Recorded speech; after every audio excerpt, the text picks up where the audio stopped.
What's going on, everybody? RJ Ochoa here from SB Nation's bloggingtheboys.com. Hope all is well wherever you are. We hope you're happy, safe, healthy, and we know that you're pissed. We're all pissed. We're all upset. We're morose.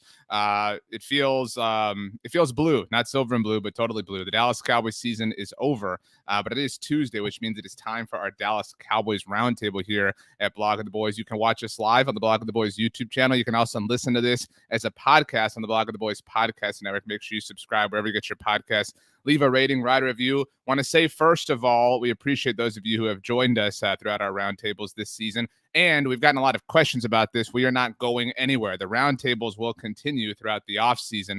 Obviously, we'll have some different things to discuss. We'll look back at the season and history. We'll have some fun and whatnot. It'll be a good time. And joining me now, and for those good times, presumably, at least tonight, we have at our 12 o'clock position, as always, the Godfather, Tom Ryle, on Twitter at TomRyleBTB. Over at 3 o'clock, feeling upside down with his upside down Dallas cap, it is Tony Catalina. Down underneath at about 4 o'clock, 4:30 or so, is the Professor X, as he exists in my mind at least, Aidan Davis, who you can read at bloggingtheboys.com, on Twitter at Aidan1214. Down at 6 o'clock, which is not the time where he is at. Is it? I think it's 5 o'clock over there. I was really close. Is Dan Rogers on Twitter at DannyPhantom24. Not the inspiration for the Nickelodeon cartoon, but I don't think any of us really ever want to acknowledge Nickelodeon again, given the fact that the playoff game was on that network. Over at about 7:30, dinner time, but not where he is at. It is from Chop Sports, Dave Sturchio. You can hear him on the Blog on the Boys podcast network as well. Sturch, I start with you. It's over. And you sure you want to start with me? Well, I mean, to be very clear for everyone, tonight is I don't have any cute games. I don't have any, any sort of props. Tonight is simply an airing of grievances. We are gathering around the proverbial campfire, Sturch. If you want to bring a snack, you want to roast some marshmallows. I think we're going to roast some things at the very least. But Sturch, your reaction to the Cowboys season officially being over after what was a really fun ride? I think for the first time in my years and years and years of being a Cowboys fan, an avid Cowboys fan since I was little. So I was around for the 90s runs, but I was only like 8 or 9. And I believe I was 7, 8, and 10 is when the 92, 93, 95. So I was excited. I got to see that, enjoy it with my dad, but I was a little guy. So like I really couldn't appreciate that. Since then, the Dallas Cowboys have done nothing. And every year, they give us a chance to regroup. They give us a chance to get excited, and they give us a chance to get hyped, right? This is the first time in all of my years of watching this Dallas Cowboys team that I got way too in over my head with the term special. I was very, very excited about the Dallas Cowboys winning 12 games. In fact, playing their starters out in week 18 so we can ensure that possibly we can move up a seed. And just so happens we did, right? But to come out the way they did, flat, once again, go behind right away, chase a 49er team who I'm not going to knock them because I think that they are very talented and they have a lot of good pieces on that team. And they might be able to give Green Bay some fits. Who knows? But overall, the Cowboys broke me, and I think I sat there, and I can't speak for all of you guys, but I think I sat there on that quarterback drive. First of all, I thought we don't have any business having the ball, right? So whatever, we got the ball, so now anything that happens, it'll be a miracle, right? So we can either ride off into the sunset with a miracle win or just something like a Hail Mary of some variation where it gets knocked down and you're like, oh, and they lose, right? No, quarterback draw was called. Dak Prescott runs for the pretty much the remainder of the game.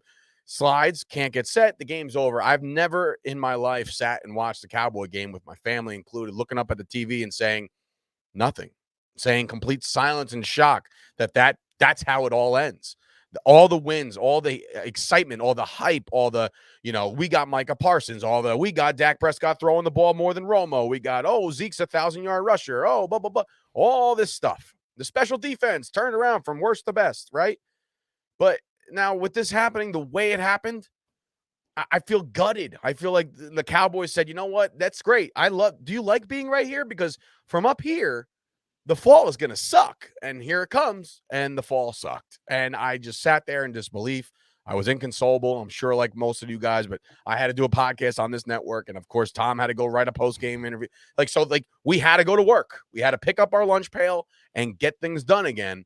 But I find it very hard for me to say going into 2022, 2023, the next season, like anything the Dallas Cowboys do, I almost feel, and maybe some of you youngsters don't understand the reference, but Major League 2, Randy Quaid, where everything that they do is, so what? They'll blow it in the playoffs. I'm there right now. So I'm hoping by the end of tonight that I can never feel like that again. I want you guys to raise me up because right now I'm hard Randy Quaiding. Never seen Major League 2, never seen Major League 1. Major League was the movie Tony Romo referenced, right? Can somebody correct me on that? Yes, thank you. yes. Right, we're gonna win the whole thing. Yeah. Let's go, Dan, to you next. This maybe we're all too emotionally, attached right now. It kind of though feels as if it's gonna be harder to climb up the mountain of hype and excitement again. It kind of, am I alone in that? I mean, because we always feel this way when a season ends. And granted, last year's a little bit of a different thing because you can say finally, the misery's over. We can finally start building towards something successful. But this does, maybe I'm wrong, this does have a different flair of disappointment than even devastating years like the Dez catch or 2016 or whatever. Am I wrong, or do you feel the same? No, you're not wrong. It definitely feels different. One thing about this particular playoff loss as compared to some of the other recent ones is that, I mean, the Cowboys just underperformed. It wasn't one of those things where we can point out and says, well, you know what? We kind of knew it was going to happen. Our defense just isn't good enough. We can point to certain things and say, we're just not good enough. But all season, we've been shown a really good football team. And so, being built up into this again, or our expectations are really high. It's just, I mean, it's for good reason because this is a really good football team. And you're right. We're not just going to magically be able to just pick up where we left off next year. I mean, who knows what our coaching staff's going to look like? Who knows what kind of players we're going to have? We're going to lose some really important players in free agency. And so it's really hard to get to the point to where you're playing, in the postseason. There's a lot of work that goes into that. And, we've all been through it together with the training camp and all the emotion that we've just, come along for this ride together. And it's just, it's over. It's all going to be a new slate with a new possible range of outcomes. And it's just a really hard thing. And there's certainly no guarantees that this will be a playoff team next year. Well, that's super devastating, Dan. So thanks for the words of encouragement. Tony, I want to come to you with this subject. You're wearing a cap that he's worn. I think, so Johnny Boy RN says in our stream, I understand the emotion, but it should be a sobering effect. This team needs to hold themselves accountable. Now, there's been a lot of talk over the last few days about a lack of accountability from the Cowboys players, from their coaching staff, from their head coach, and notably from their quarterback in Dak Prescott. They all came out and kind of pointed the finger at officials and deflected and blamed them. And in a move that was extremely out of character, Dak Prescott also, endorsed violence. I mean, that some people would say that's an exaggeration, but in a literal sense, it's true. Obviously, everybody knows what Dak Prescott said about officials. For what it's worth, just before we started the stream, Dak Prescott did issue a 3-tweet apology. You can see it at bloggingtheboys.com. It reads, Tony Catalina, I deeply regret the comments I made regarding the officials after the game on Sunday. I was caught up in the emotion of a disappointing loss, and my words were uncalled for and unfair. I hold the NFL officials in the highest regard and have always respected their professionalism and the difficulty of their jobs. The safety of everyone who attends a game or participates on the field of a sporting event is a very serious matter. That was a mistake on my behalf, and I am sorry. Tony, I don't think any of us are surprised that Dak would apologize for that, and good for him. That is in line with his character. But are you surprised that we haven't heard, not that he would issue a retraction, but any sort of comment about owning the loss and not deflecting blame and putting that at the hands of officials?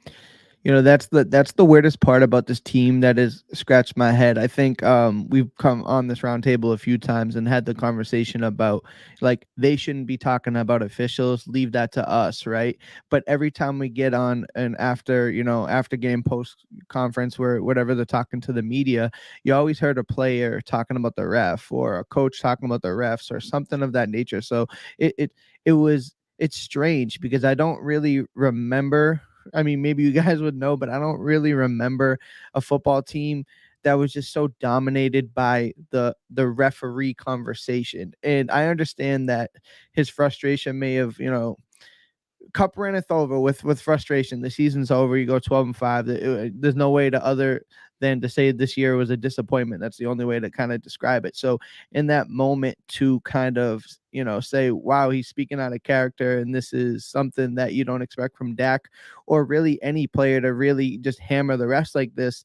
It wasn't a one-off because we've seen this team talk about the refs constantly, and it did become, one comment from me is like, oh, whatever, they truly didn't like the referees, but it became a trend, and you almost think like, where are they getting this from? Is this coming from the top down? Is this something that Mike McCarthy is complaining about? So it's disappointing. It's head scratching, and at the end of the day, 12-5 division winner and out in the first round. So there's not much else to say other than that.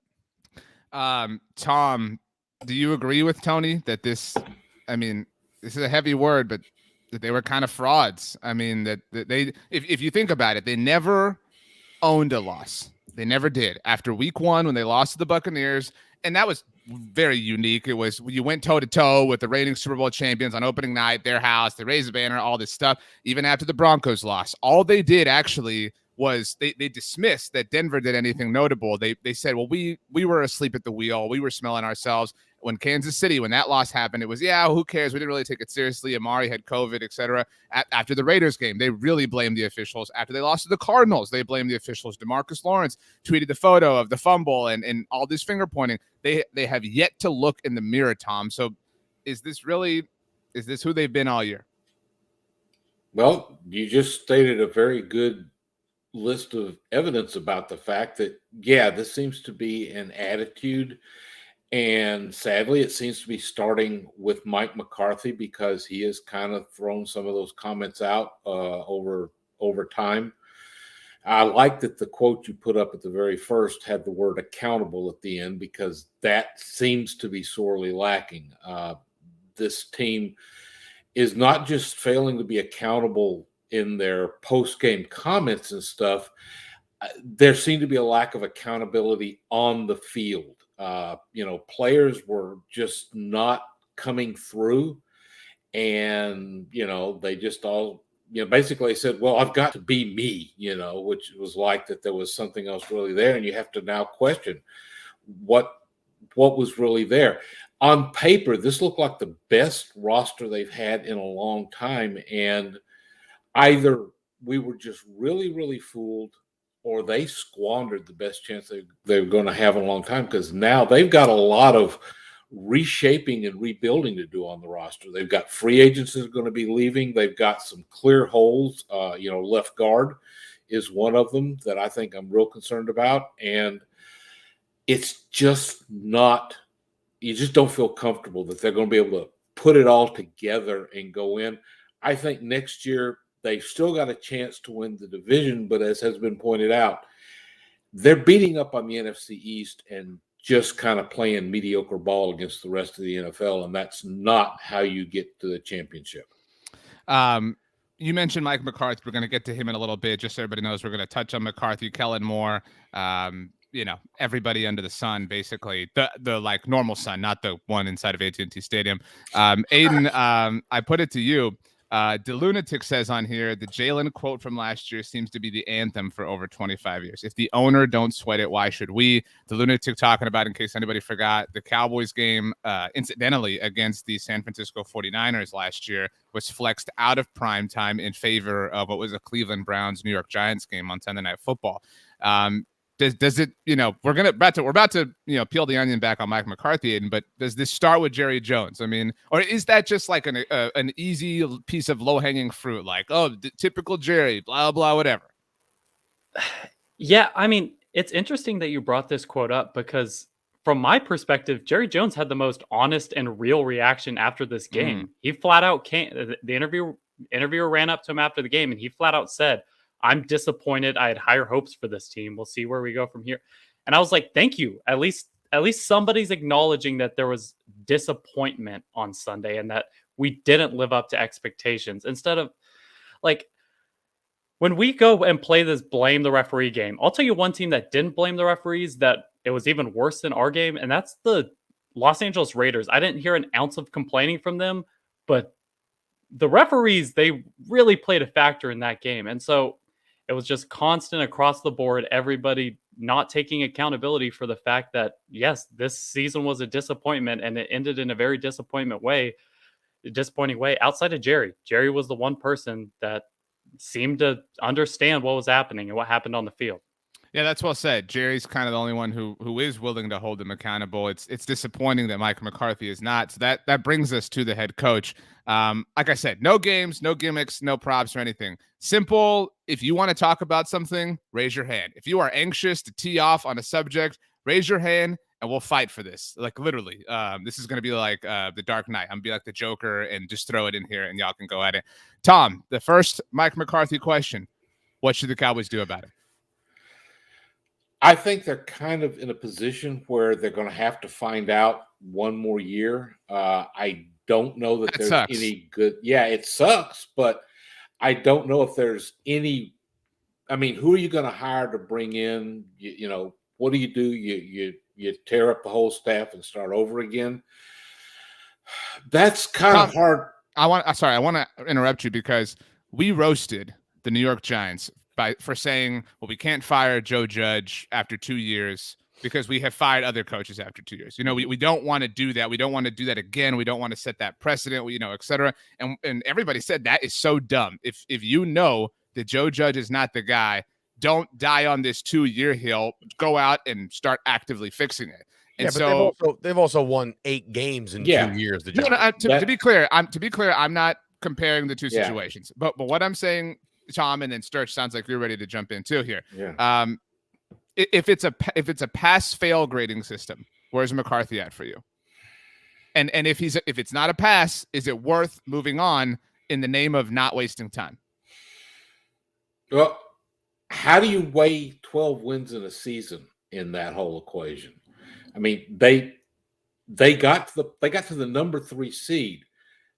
They got help along the way to get. They got some help along the way, but they, you know, in the NFL, you have to win a certain amount of games to get that far. That's the problem. Is it's such a muddy situation. I actually think that the problem goes higher than McCarthy because I think it's partly the whole dysfunctional organizational structure that Jerry Jones has created. And that's, you know, as Jalen Smith said, there's an accountability problem that comes because the players don't ultimately answer to the head coach. They answer to Jerry Jones and Stephen Jones. And I think, unfortunately, this is a suspicion. I can't testify to this. I think Jerry Jones intervenes in things like who gets played, what players they lean on, maybe even what kind of approach they take in their play calling sometimes. And I think in that organization, you listen to him or, you know, it's not going to turn out well for you as far as keeping your job. So Tom, we're going to jump a lot of directions here. All right. That today does anybody like gazpacho? Because I don't. Is anybody a fan? Nobody's a fan? No, anybody like consider this our charcuterie board then. Charcuterie board of subjects and, sure. You know, whatever. I think we're all a little bit more on board there. So, Sturch, I want to put this one to you. We found out after the game, he says, Ezekiel Elliott, that he played part of the season with a torn PCL. Should the Cowboys have rested him? Should they have played Tony Pollard more? Is this Jerry Jones intervening? To Tom's point, Tom, you can just nod if you agree that you think that's maybe something that Jerry Jones has a level of involvement in. I mean, that's kind of dumb for the Cowboys to do this. Sturch. the problem is this happens once a year, right? With some heroics stuff. Like for example, I believe Tom Brady did something on a torn meniscus all year round, right? And you're like, oh my goodness, I can't believe he did that, right? I've gotten the bat for Ezekiel Elliott to start to keep getting reps, to keep pounding away at the defenses, to stay in the game and then splash in Tony Pollard.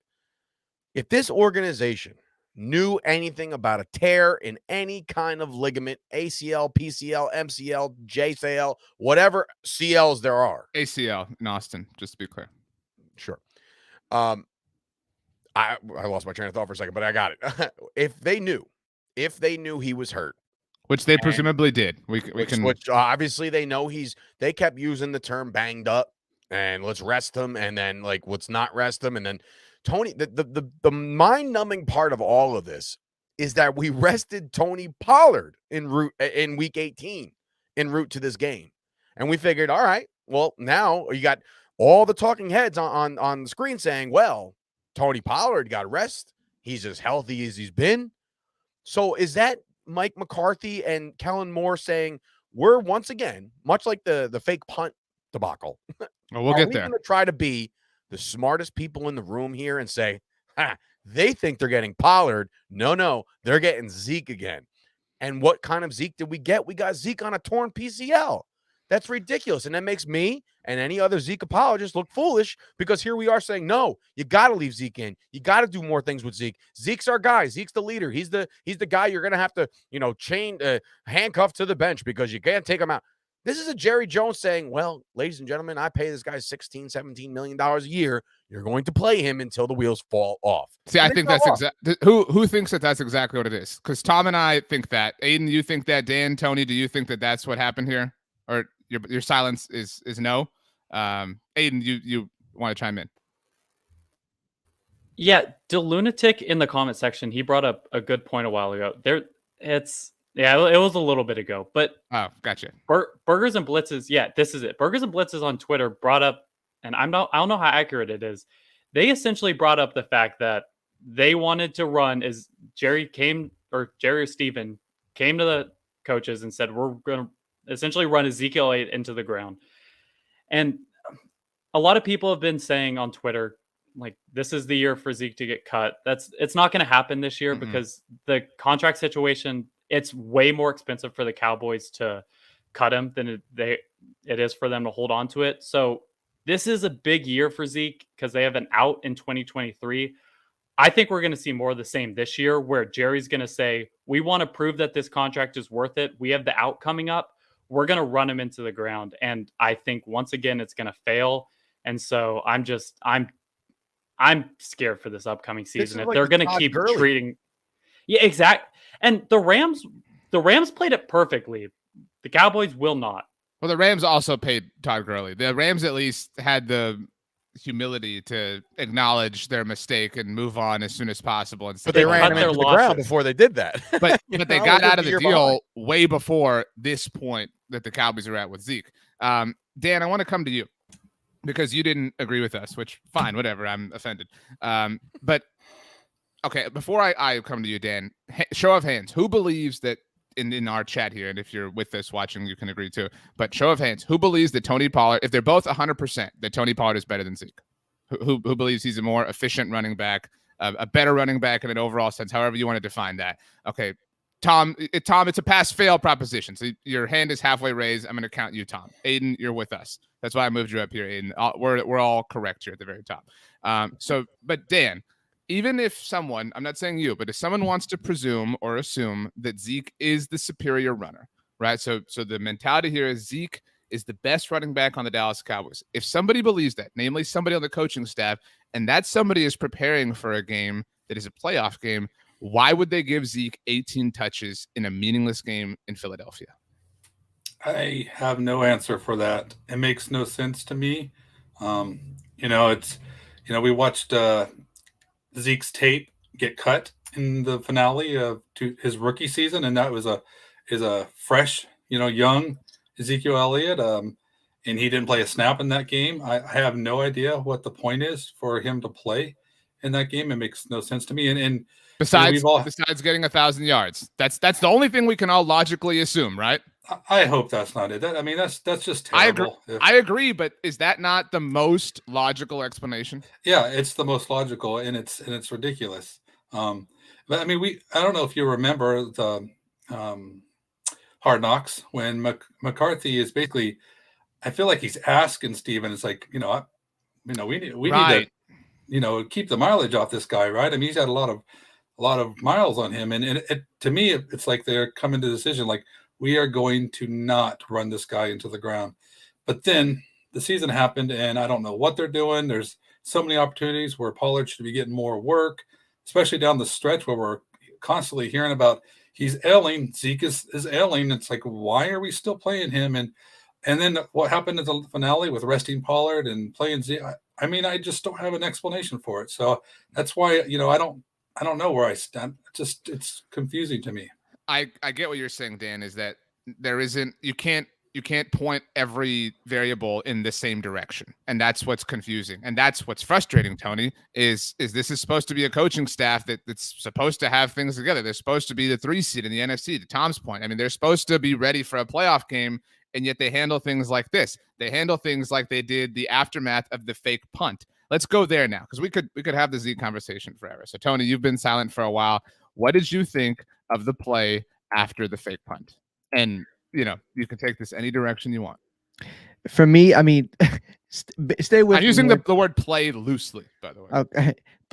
Stay with me when I say this. When I think of John Fossil sometimes, right, and you see Mike McCarthy and Dan Quinn, and you got these other coordinators and coaches over there, I think John Fossil's like the professor from the doc from Back to the Future. He's running around, he's doing crazy things, and then you sit there and it's like, just wait, this is gonna work. And then they freeze, and you got, the punter playing quarterback, and then they're standing there like with the chicken with their head cut off, and it's like, okay, well, that didn't work. They didn't call the timeout. They weren't fooled by it. And it's just sitting there, and I'm just like, what in the world are we doing? And then you get the 5-yard penalty off to it. And I'm like, I don't think I've seen something botched like that since the punt from the Patriots and the Colts game. And I'm just like, this is nuts. This is crazy to me. And I'm like, okay, I love the fact that you felt risky enough there to, throw a fake punt. But realistically, nobody on the 49ers, except for the one man they threw at, was fooled by it. Everybody else was in like a defensive mode.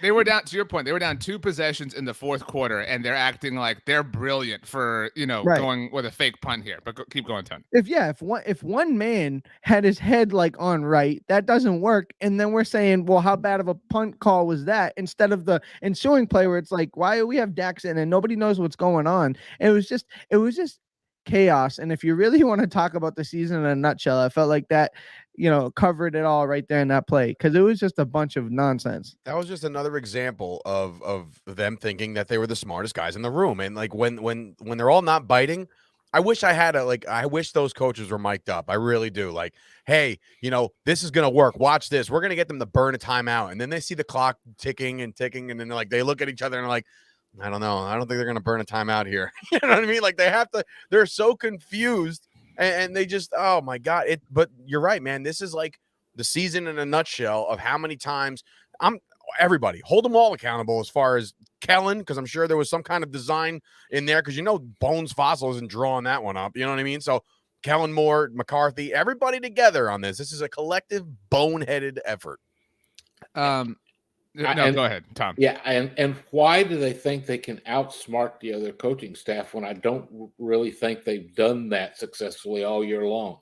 The only time they did, Tom, to interrupt you, was the week leading up to Minnesota. I use the word bluff loosely as well. They bluffed that Dak Prescott was going to play, and he obviously didn't. And after the game, you will recall that Xavier Woods, of all people, noted that the Vikings prepared for Dak Prescott all week long, that Mike Zimmer was caught off guard. Mike Zimmer's out of a job at the moment, which would seemingly, explain how they were the only team that were duped by the Cowboys. But it's very different to be misleading about your statements in the week before a game and go out there in the heat of the moment and try this funky little fool you play and try to force them to get a timeout. They were making way too many assumptions about how Shanahan was going to react, and he wound up just out coaching them, I think, the whole game. That was just one of the more egregious examples. And this staff this year has just been too blasted cute. They need to focus on playing football and not being tricky. Aidan, so the kind of like the conversation we were having, Dan and I a moment ago, trying to arrive at the most logical explanation. So the most logical, not that it is logical, but the most logical explanation for what they did here was that they were trying to force San Francisco to burn a timeout. We all agree with this, right? Everybody agrees that that's the most logical thing. Why would that be the case? You're in the fourth quarter, you're down 16 points. You need at the very least 2 scores, likely a third. Why would you want to waste time is my question to you, Aidan. See, at first, I didn't have a huge issue when I saw them stay on the field. I was like, okay, cool, you're trying to get the... And then they just kept standing there, and the 49ers players clearly couldn't have cared less. And so at that point, I was like, when's the offense going to... Are you actually... Because then my head went through, are they going to burn a timeout because of this? They didn't. Instead, they took the 5-yard penalty. But the entire time, I was like, they're not fooled at all. When are you going to cut this shenanigan?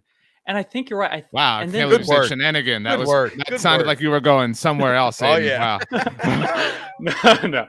And then, but you brought it up.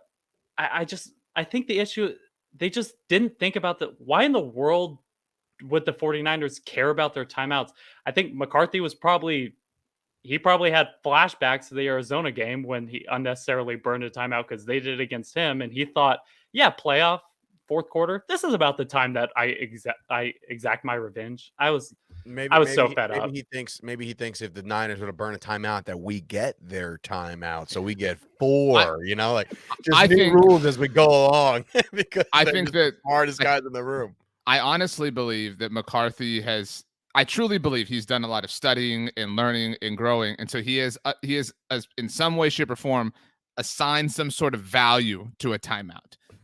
Especially, and obviously to become more valuable as the game goes on. And so he's trying to steal that value, but the context of that value matters.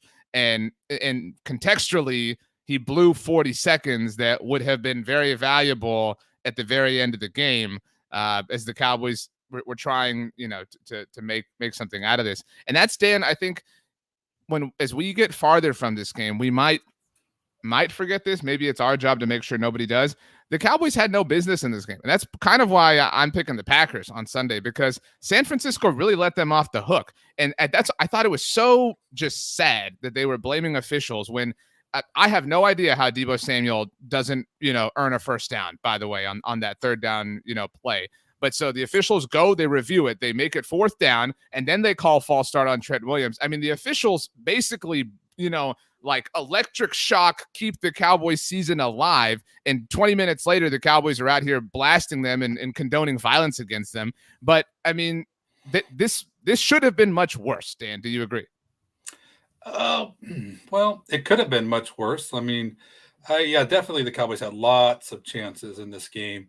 And, there's just, opportunity after opportunity. And you touched on them. And, I mean, I will say this, and as bad as it was, the Cowboys did make a lot of plays, and they did a lot to help themselves stay in the game. I mean, they could have just laid over and died after Deebo ran through the last touchdown.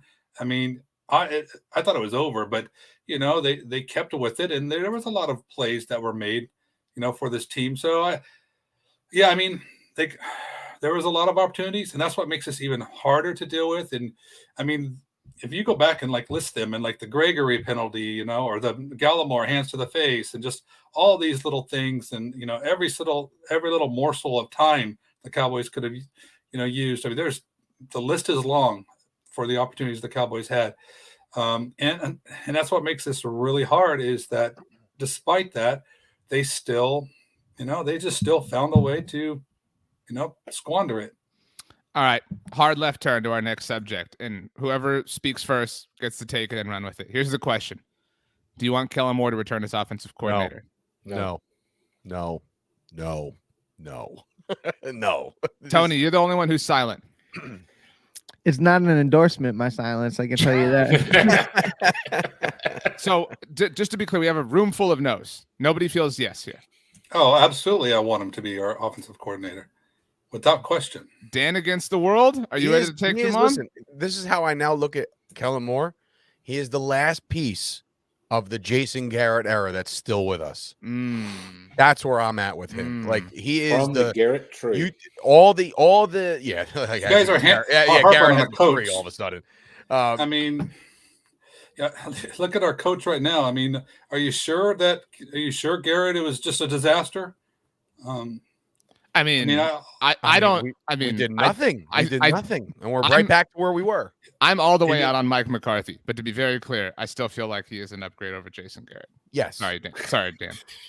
Yeah. Well, he didn't do nothing. I mean, he took us to the playoffs, and we played good football that's the problem, at times. Dan. He didn't have the team that McCarthy has right now. That's the problem, though. And I'm not knocking you in particular, but like a lot of these Cowboys fans and people that cover the team, they're like okay with like the whole, well, we made the playoffs. Like, no, man, like the mediocrity stuff has got to go. And you thought when we brought in Mike McCarthy that he was going to change the game. And here we are again.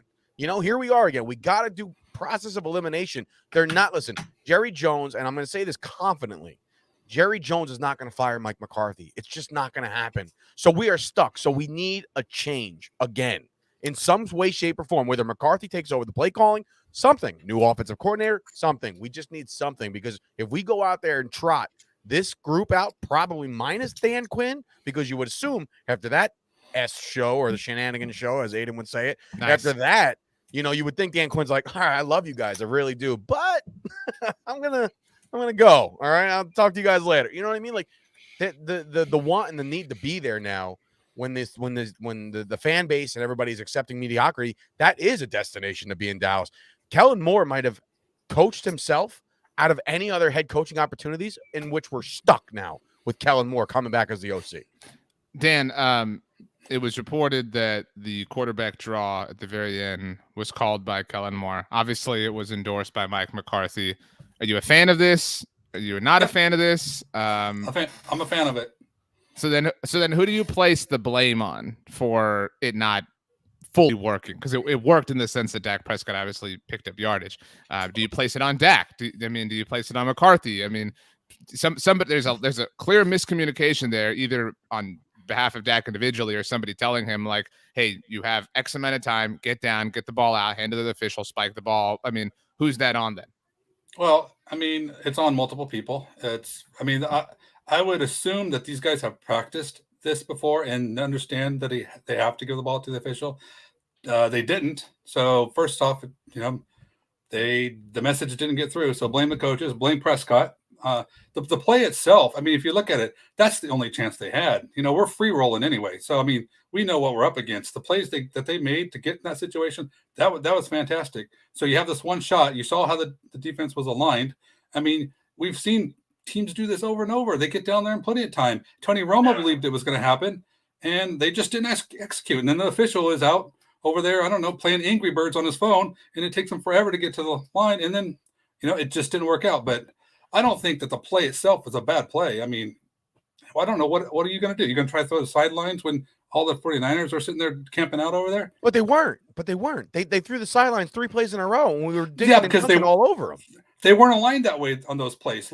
Take a look at them. I mean, they were completely different. You can't ever get behind a running play in the middle of the field with 14 seconds left and no timeouts, man. It happens all the time. I find that hard to believe. Let's back up here. And then the other 4 of you can pick somebody can volunteer as tribute. Dan, state your case, because FKit Crutch is asking you specifically. What is your reasoning that you want Kellen to come back? Tom, Aidan, Tony, Sturch, pick whoever you want to respond to this. But Dan, you're up. It's your question. I just think that there is a lot of good things that we've seen on this offense. I mean, you look at what he's done against. It's not just against bad teams. The Super Bowl champs put up points. And that they have the top 5 defense. The Patriots are number 2 in points allowed, and they're scoring points. The plays are there. It's not Kellen's fault that Cedric dropped 2 passes in the sun. It's not Kellen's fault that the holding penalties are taking away big plays. I mean, there are some brilliantly designed plays that flop because of execution. I mean, is it Kellen's fault that Dak holds the ball too long or he turns into a sack fumble? I mean, is it Kellen's fault when Dak doesn't make a throw to Amari when he is NFL open, but instead waits for someone else to with greater separation? And I mean, make the throw. I just think that Moore is a scapegoat, and we are being too critical of him because we don't want to accept the notion that Dak didn't and hasn't played at playoff winning level for the better part of 2 months. That's my case. I mean, we have the number one offense in the league, and we loved Kellen Moore when things are going great. I'm not going to turn my back on him when things aren't happening, on the field that should be happening. So it's just this is emotion. I mean, we can't give up on this kid. I just think it's. I mean, we do this all the time with coaches. Where's Dan Quinn's? I mean, why is he getting any blame for all the bad things that where he was outcoached on the defensive side? I agree with that. So I just think that it's just Kellen's just too easy of a target, and I'm not here for any of it. I agree that Dan Quinn is kind of skating by. Got absolutely predictably ran over by the Niners and Deebo Samuel, etc. It's the NFL, man. If you let up 23 points, you should be in the game. I do think that we're all willing to say that Dak has been really bad. In fact, I was going to wait and ask all this, but just nod if you agree. I think Dak is no longer like Dak's obviously not winning MVP. I don't even think he wins comeback player of the year. Do you all agree that Joe Burrow is winning comeback player of the year over Dak Prescott? Well, these things are decided before the regular season's over. You know what I mean? Like I still think that Joe Burrow is winning it over Dak Prescott, especially with the end of the regular season he had, the 1,000 million yards he had in the final 2 games. I mean, Dak withered. Okay, so who wants to? I even think Dak's second, by the way, in comeback player of the year. I'd put Nick Bosa? I should put Nick Bosa over Dak at this point. I think you're right. Shenanigans. It's a bitter pill to swallow. Okay, what non-Sturch member of you wants to take on Dan as far as why Kellen cannot come back? I'll say that. Tom, go off, King. Yeah, and this is maybe not just to Kellen Moore, but this team needs a shock to the system.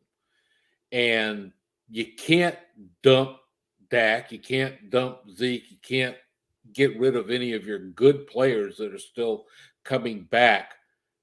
You can fire the offensive coordinator and say, okay, at least give the impression that you're not going to take this stuff anymore.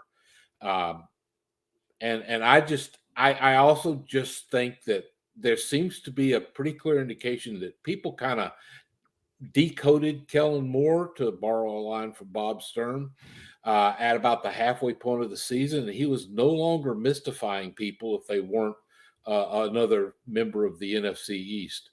So I think that they need to change, to come in with something that's going to give them an area of a fresh start. I mean, they're going to be forced to that probably on defense.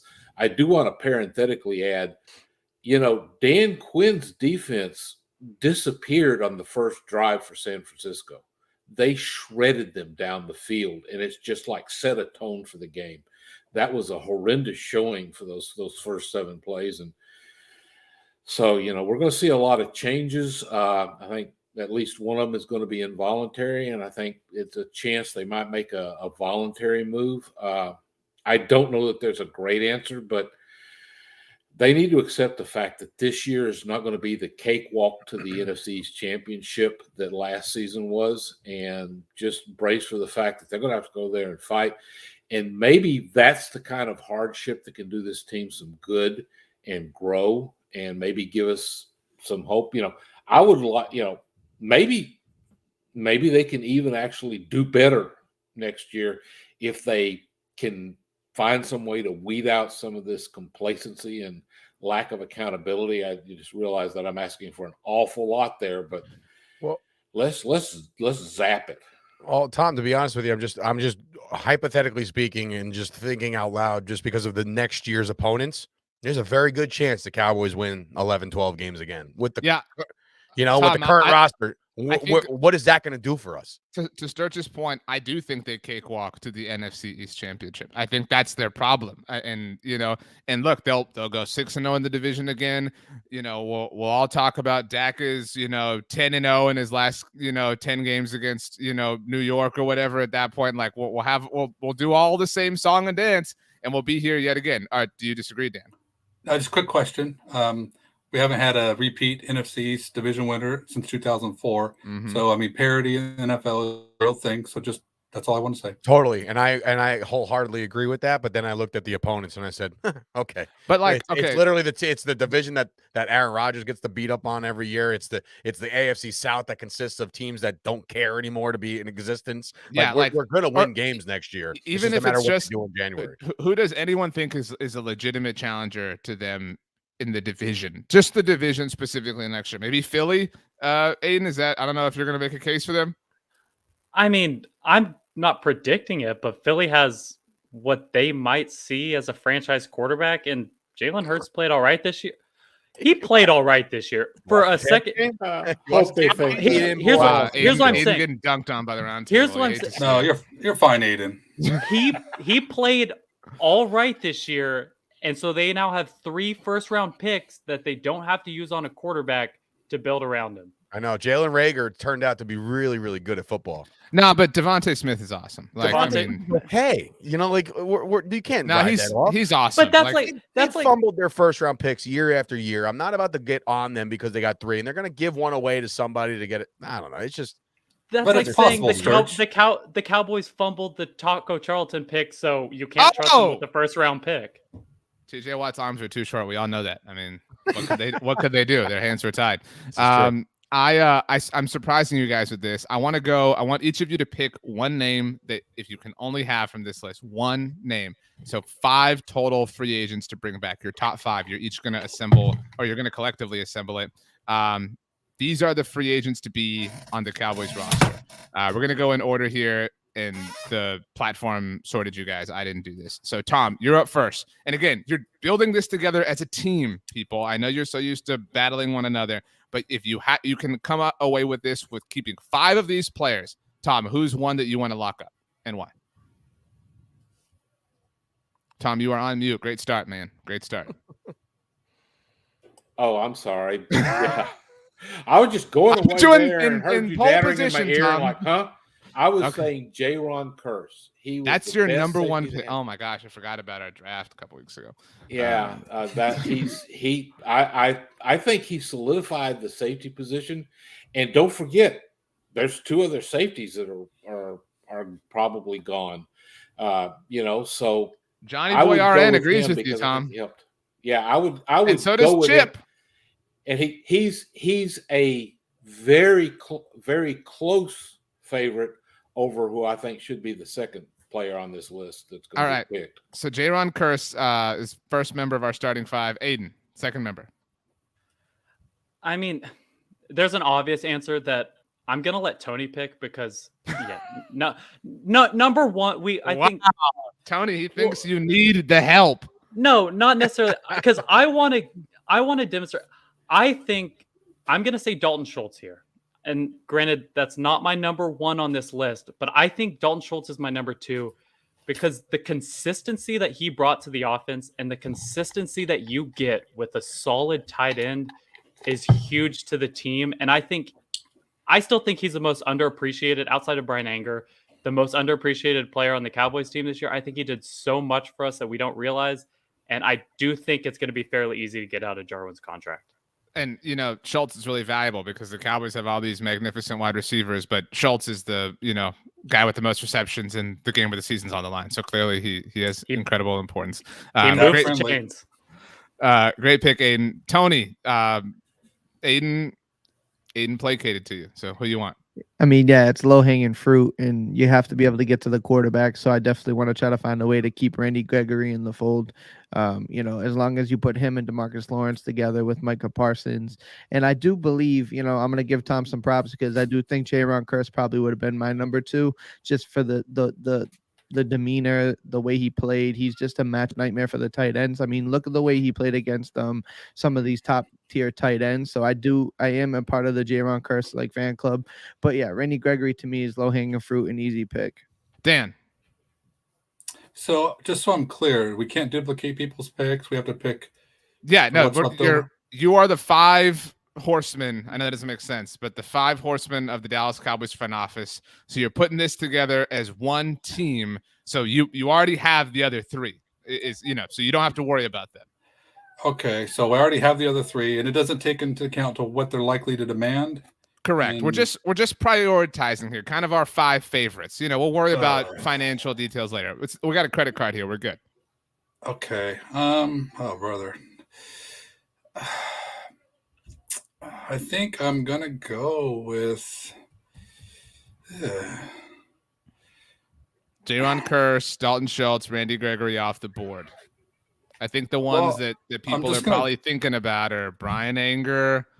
Leighton Vander Esch is there. If you want, Michael Gallup's still there. He had a great game with a misspelled name the other day. I'll tell you that. I'm going to try to keep it realistic, just because I know Gallup's not coming back, and you don't think, Dan? I mean, like, being serious, like, missed all the time, has the ACL injury. He is a candidate, if there ever was one, for the 1-year comeback, prove it deal, hit the market again in 2023.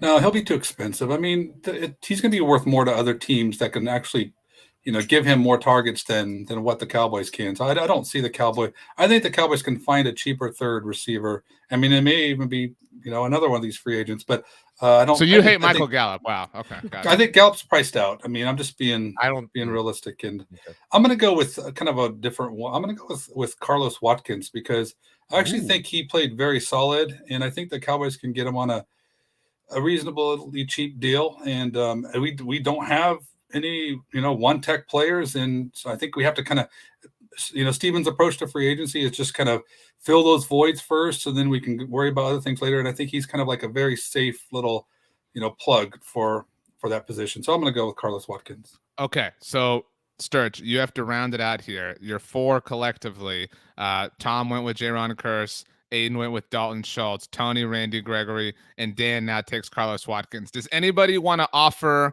a word of advice to Sturch, because you are doing this as a team? Does anybody want to make the case, because there are options? Brian Anger, Tony, you want to die on this hill? You basically built the hill. Michael Gallup is still there. Cedric Wilson is there. Leighton Vander Esch. There are some choices. Jake McQuaid. Anybody want to satisfy John Fossil's demands here? Anybody want to offer any words of advice to Sturch before he takes it? It might not be words of advice, but Sturch, if you don't take Brian Anger, I'm changing my pick to Brian Anger. He deserves way more credit. Wow. Well, okay. Spoiler alert. I'm not taking Brian Anger. Wow. But listen, this to me, and I think Dan, while I understand he probably would have priced himself out had he stayed healthy, but now that Gallup is coming off the ACL injury, and unfortunately, yes, it's tragic and it stinks, and for his growth, it's bad. But let's not discredit the rapport that Dak Prescott and Michael Gallup have, and he's going to be a lot cheaper than we thought now for a 1-year deal. So on the financial front of things, I don't think he's priced himself out at all. Maybe next year after the 1-year prove it deal, sure, then goodbye. But at that time, at the end of next year, then they might be looking for an out from Amari Cooper, so they'll have the money to get back out. But I'm taking Gallup because I think that they got to keep the 3 together. And obviously, like, there's so many runners up. Like, Cedric Wilson had a great year this year in replacement, so it would be wonderful to bring him back. I think there's a dark horse in Brent Urban, but I made my pick, and it's I'm going to go and stick with it, Michael Gallup. Aidan, do you really want to throw Dalton Schultz back into the water and reel in Brian Anger? Don't do it. If you do, I'll take him. I mean, see, it's tough because, like, if in a complete vacuum, if we're only allowed to bring 5 players in the next season, yeah, I'd stick with Dalton Schultz because he's more valuable to the team. But on a week in, week out consistency for his price, Brian Anger makes a lot more sense. Maybe not than Dalton. I don't know. It's tough because now you're forcing me to choose between two. We're doing this collectively. So why don't you take away Schultz, right? Drop Schultz, get Anger, and then Dan can pick up Schultz and drop Watkins. Yeah. Let's do that. Okay, yeah. How about that? That's called teamwork, ladies and gentlemen. Makes the dream work. I will say, just so you are all aware, that like they could have at the beginning of this season, the Los Angeles Rams can get out of the Johnny Hecker deal, or will very likely move on from Johnny Hecker. I mean, you laugh, Sturch, but like, is that not possible? Like, I mean, Brian Anger was literally, and shout out to Tony, who I made fun of when he, picked Brian Anger for his team. But I mean, Brian Anger was literally one of the most efficient punters in the NFL this year. He's a Pro Bowler. However, much value assigned to the Pro Bowl is up to you, obviously. I mean, but are there any of us who believe that if Johnny Hekker was available, that John Fossil would not prefer him over Anger? Well, yes, I agree with that. But at the same time, I would hope that all 6 of us, including you, RJ, would completely boycott this team as a whole if there's no competition to Greg Zuerlein next year. Okay, if we go into camp and it's just Greg Zuerlein, forget it. I'm done. I tap. F Kid Crutch, thank you for the super chat. Has Anger number 1, Wilson, Schultz, Curse, and Urban. So disagreeing with the Michael Gallup, situation there, Sturch, and even Randy Gregory off, Tony. Yeah, he apparently doesn't like the. There's a lot. You know what? I've been calls. hearing a lot of that in the old Twitterverse. How he's on the wrong side of 30, and he's a little older now. But I'm thinking to myself, this was his first full season as an NFL player. You don't think he doesn't have his legs? I don't think he's got the 30-plus-year-old body. He's not played enough football for that. Gregory's going to demand. I mean, he'll have interest in the free agency. I think we'd love to have Gregory back, but I just don't think that we'll be able to afford it. He'll command more money than people are thinking. There's a Robert Quinn situation upon us, I think. Yeah, there's, and instantly, since Carlos Watkins got mentioned, I see him and Brent Urban as kind of an either-or situation, sort of like Cedric Wilson and Michael Gallup. And if you think Gregory is going to be priced out, I'm not sure Dorrance Armstrong wouldn't be a good guy to bring back just to plug that hole, because he had, as I was discussing with someone earlier on Twitter, he had a better season than I think many people expected. He wasn't great. He wasn't a breakout player, but he was pretty dang solid. I think that's well said, Tom. And to Dan's point, I mean, if we're injecting practicality, maybe it is Cedric Wilson over Michael Gallup or Dorrance Armstrong over Randy Gregory, things like that. But we were just kind of putting together our top 5. I know you hated us having fun, Tom, but it is what it is. Okay. Another question to surprise you guys. Didn't prep you for this, which is kind of my style. And I'm going to put you in order of how you're going to answer this. Tony, you're going to go first. Dan, you're going to go second. Aidan, you're going to go third. Tom, you're going to go first. And Sturch, you're going to go at the caboose. So Tom, goodness gracious. Tony, you're up first. And nobody can repeat. What is your bold prediction for the offseason within reason? Man, I'm glad you didn't prepare us for this one. At least you get to go first. Bold prediction. Man. Just repeating the question is not I'm just buying time. What is bold prediction? Yeah. I'm still mourning the loss, but let's see. I think Kellen Moore's back. I think that is not a prediction, Tony. Come on, get it together. That's not a bold prediction. No. You think he'll be back? All right. Well, I think 6 weeks ago that would have been different, but yeah, it's not 6 weeks ago. Damn. Can I go? Yeah, go ahead. Somebody skip over me. Sturch, let's go. Tony, we'll save you for last. Sturch, go ahead. Cool. Dan Quinn stays in Dallas. Doesn't take a head coaching job. Jeez, Sturch. Okay. You want it bold. It's Dan, within reason. Dan, come, please save this exercise. I love Sturch's choice, though. I mean, I hope it happens. But so I'm going to go bold, and I don't, we don't have any time to think about this, so it might be a little bit, unpopular. But I'm going to say the Cowboys release Lyle Collins. That's very fair. That's very bold. fair. They need to save some money. So I mean, and they already have a right tackle that they like. So I'm just, that's what I don't. For some reason, I think McCarthy likes him. To that point, they have benched him multiple times this year, right? I mean, and Mike McCarthy's era is 2 years old at this point, and Lyle's only been around for half of it. So that's a good one. Dan's winning so far. Aidan. Actually, before you go, Aidan, I want to get mine in. So sorry. Mine is that same sort of situation. I think Tyron Smith retires. That's mine. So, Tony, did you have something to say, or? No, I figured out what I'm going to say if you want me to get back in there. No, you have to wait now, and hopefully Aidan and Tom don't take yours. Aidan. Then I'm going to change mine if that happens. Yeah. That would be amazing. Well, to be clear, this isn't I think this happens in addition to these things. So we're, our things can happen separately, Dan. But I have a redo. yeah. I mean, look, it's called bold predictions. I mean, like we've seen Tyron.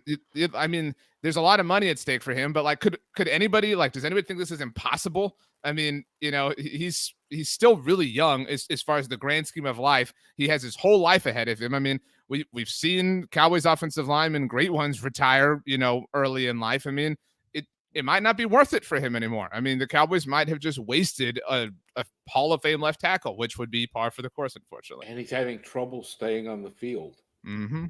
Aidan.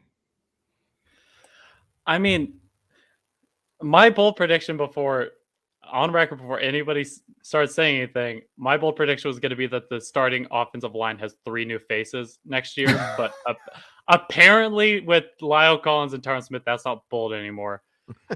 I am going to go pessimistically bold. I think that list that you showed up, the graphic you showed, the Cowboys keep 3 of those players, and that's the only offseason moves they make outside of maybe like adding depth where they're not going to play.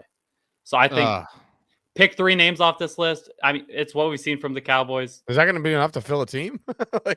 No, but to so that's what I'm saying. That's what I'm saying. Yeah, they probably they'll fill sign out the roster. Cedric Thorntons and Andrew Gatchkers of the world. That's what Aidan's saying. Cedric Thornton, big Ced, love him. Wow, Aidan, that was really sad. Aidan, you just buried the Cowboys next year, and that's fun. No, and then you know what, Aidan? I'm tired of giving to this team when they don't give anything back. No, and Aidan, and like it would be a really frustrating offseason, and then they would even like trade back from 24, and they would say we need more picks, we need more players, we need more cheap talent, and they would say, well, Michael Gallup, you can just hear Stephen Jones is like, well, we love our comp picks, and Michael Gallup is really we really think someone's going to give him a big deal, and we wish him luck. He's done a lot of good for us, but. Tom, all right, go ahead. Well, I came up with a couple of things that were kind of bold, but decided let's just combine them and make it one bold thing because it does fall under the same category. They trade Amari Cooper and DeMarcus Lawrence. What? Open up a lot of cap space, or maybe get some draft picks. What? No, I mean it's you wanted bold. The Cooper thing. The Cooper thing, I can get behind. I can get behind Cooper. He's making $20 million. No, but we've all been talking about it costs $6 million for them to cut Amari outright. I mean, that's it. And if they believe in Gallup, I mean, or whatever, I mean, but no, I'm actually more concerned and shocked about DeMarcus Lawrence being traded. What do you mean? It makes sense though. He is a real trade chip. He is something they can get something back. Or get out from under his contract from somebody that's willing to pay him. No, and it's just, hey, you said bold. I didn't say I thought it was. I'm not saying you're not bold. It is very bold to me. I think but it says within reason, and I don't foresee that being within reason. That's all.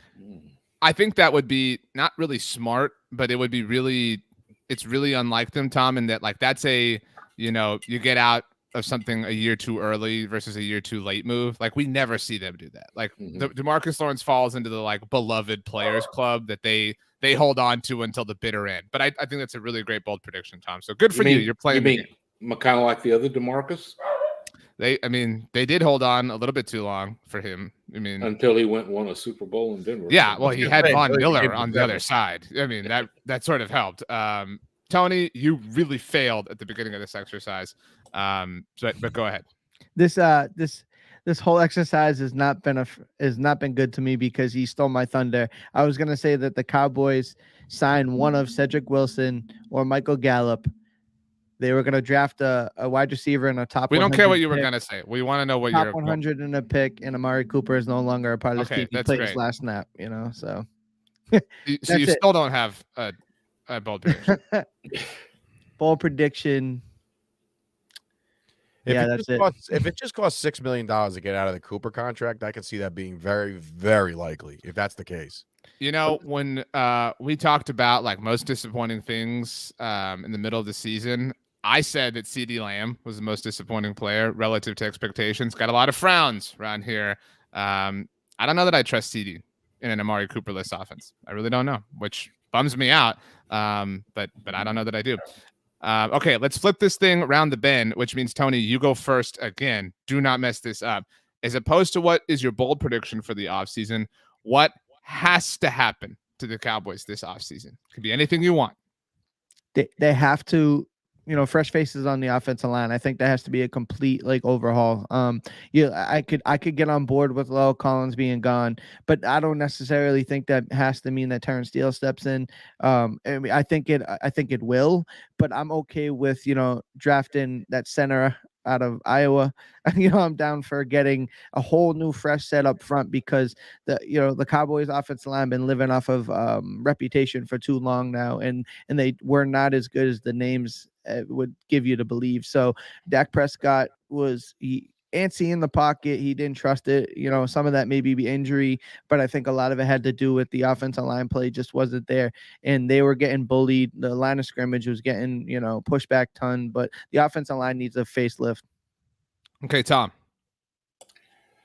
I didn't like Tony's answer, to be clear. It was boring. I mean, it made sense, but it was boring. So entertain me, Tom. Yeah. Well, mine was going to be simpler. Was they have to find a left guard. But so it's interesting. None of you wanted to keep Connor Williams. I wonder why. Went to the worst school in the world, for what it's worth. Sorry, Aidan. But the fact that he's also a free agent, they'd have to re-sign him. So I know that's what I'm saying. You guys all left him off when nobody took him. Yeah, so. He's gone.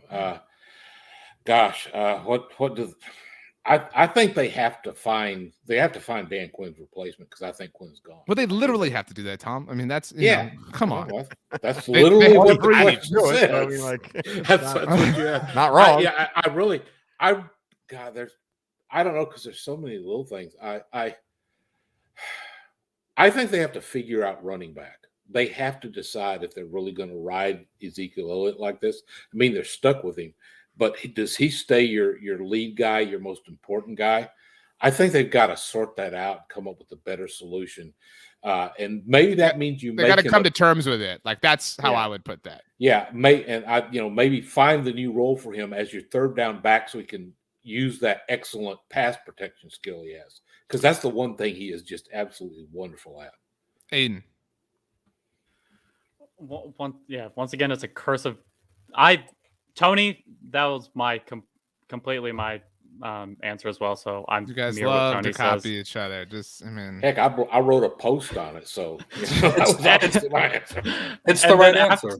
After I rotated away from the offensive line, then my comment was going to be hire Vic Fangio as DC. But now that I'd love to see speed at linebacker.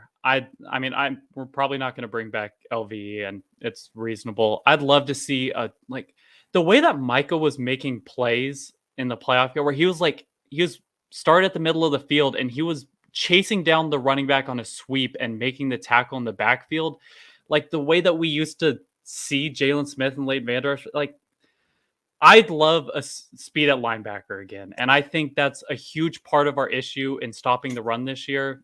That's what I'd like to see, whether it be through the draft or somebody cheaper in free agency. Get speed at linebacker. Well, don't forget they never got to see Jabril Cox. He may be that, because he's They did a little bit. Maybe he might be that, but I want to know going into the season that we at least have one linebacker who can go sideline to sideline. Dan, I'm still looking for a great answer here, Dan. So I don't know if you're going to get it, but I do like Aidan's answer. I'm going to kind of leverage off a little bit. I think we do need a linebacker one, because I think Micah needs to be an edge. But what I think is important for us to do to give the linebacker one some help is we need some strength in the interior offensive line. We need a one tech, somebody who actually can handle some of this quality blocking that playoff teams are doing, and allow us to have a fighting chance at stopping the run, because it was a lot better this year, but you can still see how the Cowboys are getting pushed around. So to me, I don't know how they're going to do it. I was hoping for Christian Barmore last year if he fell to us, because I figure that's a guy who can be in there and be really good at that position. But I don't know if they can find it in the draft, but I really think that they got to fix it somehow. And so that would be something that has to happen this offseason. Sturch. I'm going to go a different route. What has to happen to the Dallas Cowboys is more singular player, just like you guys are talking about certain offensive line positions or linebackers. The Cowboys have to let Dak get healthy, both physically and mentally, because I think after that calf injury, things were different.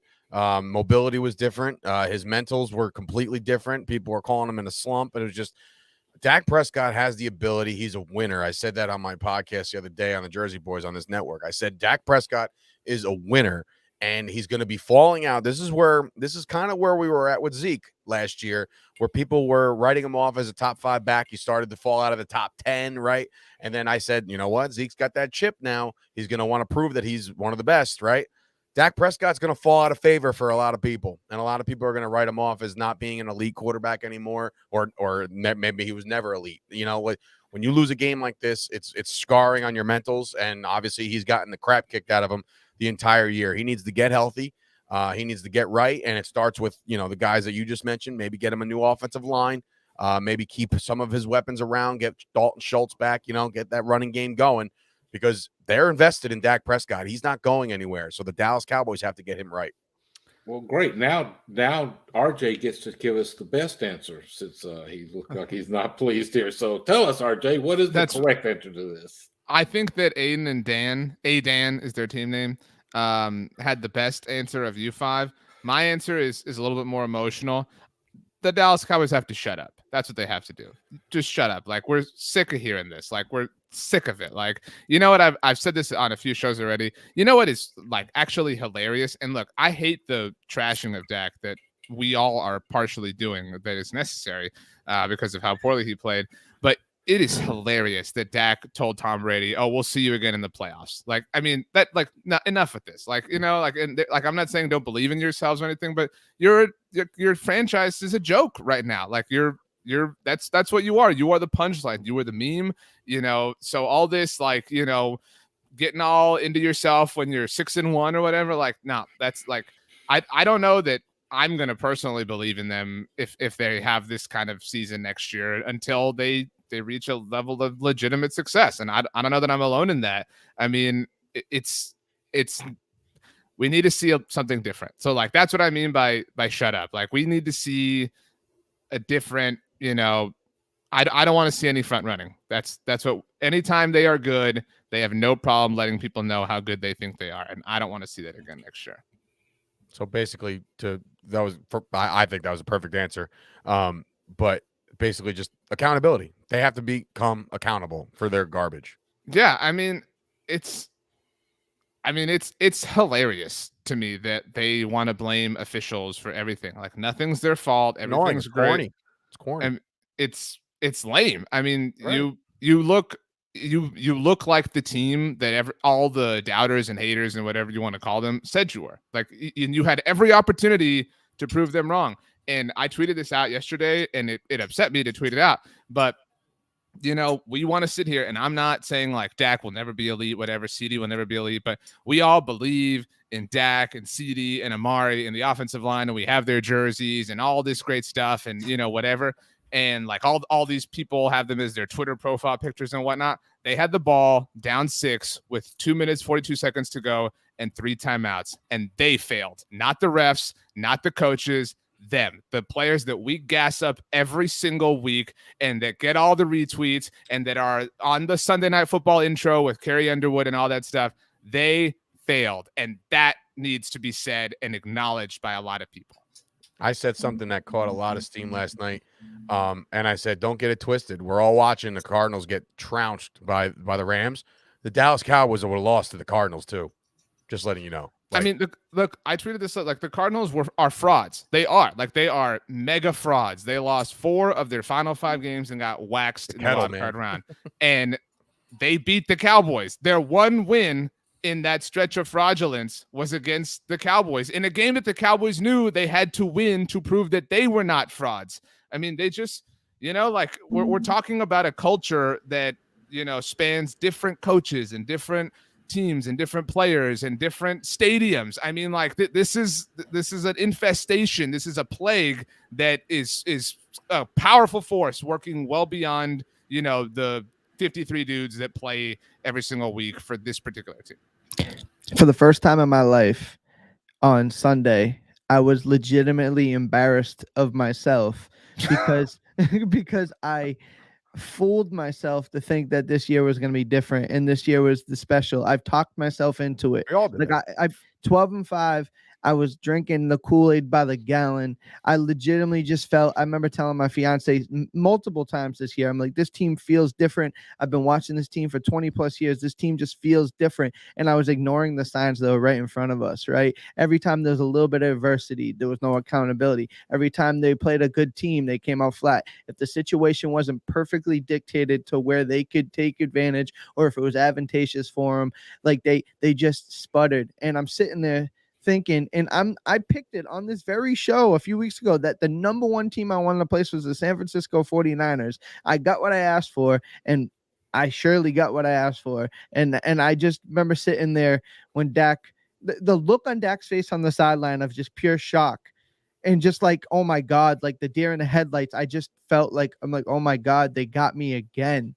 They got me again. No, and Tony, to your point, they did have this look of like, how is this possible? And we're all sitting here like, we can tell you how it's possible. You know what I mean? Like you don't want to acknowledge how it's possible. And Dan, you mentioned something about this earlier, but like, and I'm going to talk about this later in the week on a different podcast here on the network. But I think that the fact that we have had these moments to like obsess about has actually hurt us in the long run. Because as Cowboys fans, you know, Dez caught it. You know, if the ruling's just right, how many of you have heard for the last 7 years? If the Cowboys, they go to the Super Bowl that year, they beat Seattle in the NFC title game because they had won there, whatever, and they probably beat New. I mean, like a million people said that. Oh man, if the stupid penalty, the unsportsmanlike conduct on Bryce Butler isn't called in the 2016 divisional round, if Jared Cook doesn't catch that, they go on, they beat Atlanta, whatever. If Patrick Creighton catches it, the Cowboys, they host the Packers in the title game in 2007 and they go to the Super Bowl. Like these moments have allowed us to lie to ourselves. Is that, I mean, like, I don't know if you agree, Dan, but like they've at least allowed us to stretch the truth and allowed us to cape for them in ways like this had none of that. This was just, they sucked and they got beat because they weren't good enough.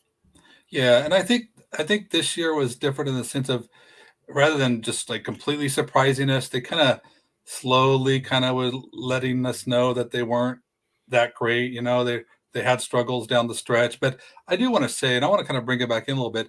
I mean, this was a really good football team earlier in the year. So it's not like I don't think that they're frauds. To me, I think that they're narcissists. I think that they believed in themselves to where that they could just play through all these things, that they weren't, there was no lack of discipline with penalties. That's just referee stuff.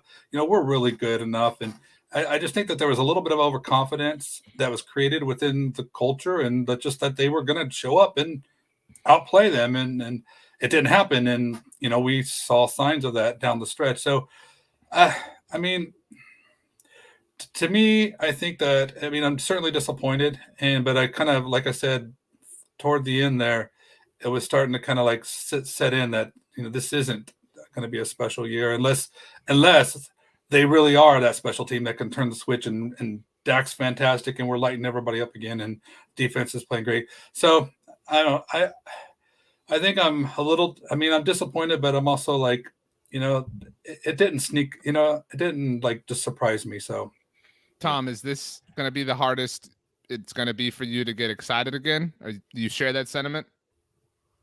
I don't know. You got to remember, I've been around for a long time and seen a lot of bad Cowboys teams in the past. I just wanted to say though that one of the problem with things like Dez caught it and this penalty and that little thing is that is just a further part of the lack of accountability, because they don't look deeper at what we're really wrong.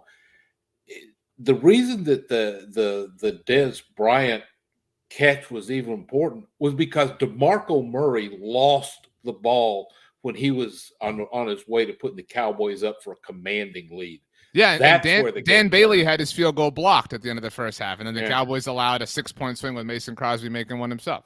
Yeah, it was like, they focus on these one event things, and a football game is 60 minutes and a whole bunch of plays, about something like an average of 160 to 170 plays. and they are not looking at the whole picture because they get focused on this. Oh, if only this hadn't happened. The narcissism that you mentioned, Dan, that's part of it. And yeah, it's a real issue. And I just don't know if the game's going to turn around, because some of it, I think, is a little flow down from the very top at Jerry Jones, because I know that guy's a narcissist. Aidan. Yeah, while we're just bagging on the Cowboys, there's been a sense over these last few years that and it happened again this year, where we much rather prefer to blame the referees than look in the mirror and say this team was never going to win the Super Bowl. And it happened the Des caught it year 2, because we forget that Aaron Rodgers still had time on the clock to win the game, and it's Aaron Rodgers. I have 50% chance we lose that game, much less beat Seattle, much less win the Super Bowl that year. Or that they barely squeaked by Detroit on a controversial call as well. Not to relitigate that, but right. And this year, I know for years to come, we're always going to reference this year as the Dak sliding, the time, whatever year. There is about a 10% chance that the Cowboys are able to score a touchdown on one play from the 20-yard line when the Niners are playing prevent defense. And then even if they won this game, they're getting boat raced by the Bucs. They're getting boat raced by the Packers. I had so much confidence in this team, but it's time to look in the mirror and say, yeah, at the end of the year, this team was never going to do it. Sturch, we've all kind of touched on the Des Cottet thing. What does it say about this team that we all obsess about and love and spend an unhealthy amount of time thinking about? But what does it say that this franchise's greatest moment in the last decade is a play that technically didn't happen, right? Like Des caught it, but like he technically didn't. Like, by the letter of the law, but by the way history, shows that, like, we harp on this like thing that actually did not happen. That's the greatest moment in Cowboys history in the last decade. Yeah, honestly, RJ, it might be the last 2 decades. Like, let's be honest. It's been a long time, and I think that Cowboy fans across the world and everybody in the chat and everybody, fire this guy, fire that guy. We also have to look into the mirror. As guys that cover the team, we can't do this anymore to ourselves. We can't say like, hey, with the 24th pick, when the card is placed and we draft somebody, like, oh, that's the guy that's going to put us over the edge. Wait until you see this new offense with XYZ guy, or this guy rushing the passer, or whatever we wind up doing. The fact is that's such a great point, because the Cowboys got this superstar performance from a rookie. I know. There will be, and Micah and Trayvon, they will regress to the mean next year. Like, that's not saying they'll be trash, but like, you won't get these superstar ridiculous years. And like, next year we'll be sitting here and be like, man, how are they 8-8 right now? Because the crazy things didn't happen for them again. Yeah, I mean, and that's part of it. That's like getting the overhype for the personal accolades, and like, oh, did you know that we have the defensive rookie and possible defensive player of the year on our defense? Do you know how many things that actually does for anybody as a fan? That does zero. All it does is give somebody to talk about something. Again, Dak Prescott breaking Tony Romo. Me personally, I was like, good for Dak. I like to see it, right? Well, why does that even matter anymore? These personal accolades and records and all this other stuff that we get excited about, retiring numbers, having this, Jimmy Johnson, all these things, like, oh, we're going to put him in the Ring of Honor. Did that happen, by the way? I don't think that happened. But in any event, like, this team has sucked us all in time and time again. And none of us are going to turn our back on the team. We're all going to watch. We're going to cover. We're going to write. We're going to podcast. We're going to roundtable. We're going to do all this stuff, right? Because we're all fans. And that's the definition of a fan. We're a fanatic of the team. But I think everybody, all of us here collectively, and everybody in the chat, and everybody listening on the podcast forum, I think we have to take a step back and say that this Dallas Cowboys team was an absolute death blow to the way we approach every season. No longer can I go into the draft saying, well, if they just draft, last year, defense, let's get defense. Okay, good. We did. And they played well. But guess what? We're talking about a divisional championship round that we have no business even talking about because we're not in it. Every year it happens. And I think it's time to just accept things for as they come, next year, like I said, I think based off the fact that we play the Texans, the Jaguars, the NFC East, the NFC North, including the Bears and the Lions, the Cowboys could probably rip off 10, 11, 12 wins again, right? But in those wins, take them for what they are. Get excited when they win a game. Get pissed when they lose a game. But ultimately, don't get too high, because once they get to that wild card game, if they're not the 1 seed and we got to host another wild card game, if you go into that game with any kind of confidence, you're a fool. You're just a fool, and I'm sorry. I think to just put what you said into a bite-sized version, Sturch, they hurt us. They did. I mean, we trusted them. We did. They gave us reason to, and then they burned us. You know, they told us we're different. You know, we don't do it that way anymore. You know, it's funny you say that. I see a meme always floating around saying like, I'm in an abusive relationship with the Dallas Cowboys, right? And I'm just like, haha, that's funny. But then I'm like, oh my God, that's true, right? The thing is, the Dallas Cowboys, and I've said this and I've alluded to this in my own personal life, the Dallas Cowboys are the only relationship that I will have that no matter how many times they break your heart, no matter how many times they get you high, no matter how many times they get you low, they'll be back next year, and we'll get to watch them, and we'll get to do this all over again. It's a constant in our lives. Very last, Tony, you wanted to say something. Sorry, I just, I think about this all the time. The next time the Dallas Cowboys play football, I'll be a married man. I'll be 31 years old, and my biggest fear is that I'll never see them win a Super Bowl again before the day I die. And I think about that all the time.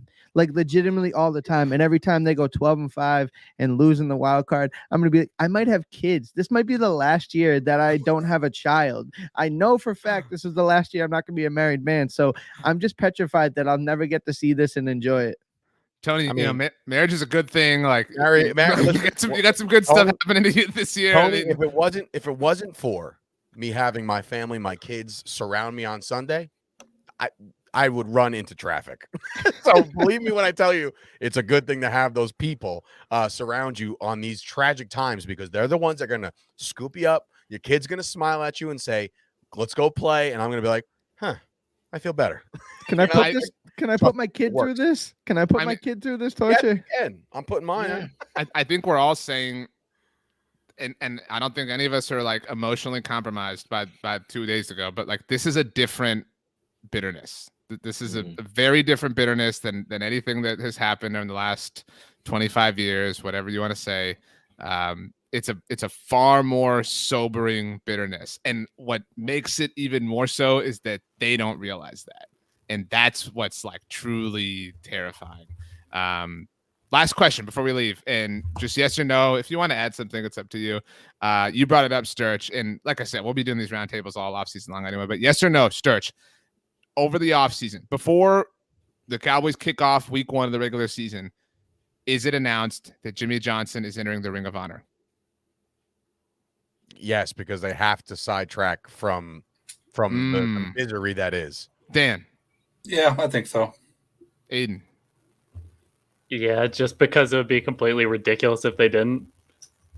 I mean, he's already in the Hall of Fame. It's already completely ridiculous, to be fair. I mean, you know what? I've seen a lot of ridiculous things this year, so I'm going to go with no. Tom. Yeah, I think Dave Sturch nailed it. They'll put him in just to distract. Tony. Yes, because it has to happen. Jerry just looks worse the longer he waits. It has to be put in. I don't think I think he likes looking bad. Like I think him like no, but like him not putting Jimmy in is another Jerry headline. Right? You know what I mean? Like it's this power that he has over everyone, because everyone wants to know when you're going to do it. No, I don't think he's going to do it, since we don't have any banners to raise or anything like that, and you're not going to raise a division championship banner. He'll do it on opening night. No way. Yeah, way. That's when it's happening. Come to Texas, come to Jury World, where you're going to see Jimmy Johnson get into the Ring of Honor on opening night against the Giants, and we lose 35-31. And the lunatic brought up that Jerry already said yes, because he did say that at the Hall of Fame weekend. Okay, like he said that in the preseason, so why didn't they do it the whole season? Like that's why I don't think it's going to happen. I'm blaming the refs. That's true. Yeah, Jimmy Johnson not getting into the Ring of Honor this year, by the way. Tom, close this out. Give us just a sweet message, whatever you want, Tom. Send us home. Tony's worried about not seeing the Cowboys win a Super Bowl in their lifetime. I'm 70 years old. Later.